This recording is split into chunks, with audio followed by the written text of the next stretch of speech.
மோன்ட்ரா electric நிறுவனத்தின் புதிய சிறிய ரக வர்த்தக பயன்பாட்டு வாகன பிரிவு சென்னைக்கு அடுத்தபடியாக கோவையில் தனது விற்பனை மையத்தை துவக்கியுள்ளது.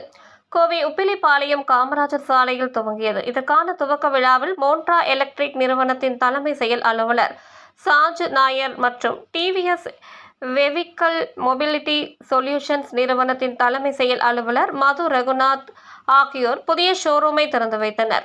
தொடர்ந்து இதுகுறித்து இருவரும் இணைந்து செய்தியாளர்களிடம் கூறியதாவது: தமிழகத்தில் சென்னைக்கு அடுத்தபடியாக முக்கிய நகரமாக பார்க்கப்படும் கோவையில் புதிய மோன்ட்ரா ரக சரக்கு வாகனங்கள் எளிதாக கிடைக்கும் வகையில் இந்த விற்பனை மையத்தை துவக்கி இருப்பதாகவும், மோன்ட்ரா வியேட்டர் வாகனம் நல்ல திறனுடன் நீடித்து உழைப்பதோடு ஒட்டுமொத்த செலவில் சிக்கனம் என எல்லா கோணங்களிலும் சிறப்பான பலன்களை வழங்கக்கூடிய வாகனம் என தெரிவித்தனர்.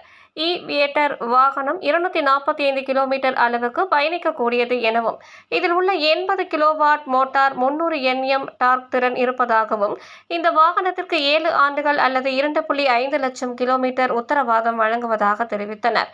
இந்தியாவில் எலக்ட்ரிக் வாகன சந்தையில் தனது முன்னணி இடத்தை உறுதிப்படுத்தும் வகையில் கோவையை தொடர்ந்து நாடு முழுவதும் சிறிய ரக வர்த்தக வாகனங்களுக்கான விற்பனை மையங்கள், பழுது நீக்கும் மையங்கள் ஆகியவற்றை விரிவுபடுத்த மோன்ட்ரா எலக்ட்ரிக் திட்டமிட்டுள்ளதாக தெரிவித்தனர் என்பது குறிப்பிடத்தக்கது.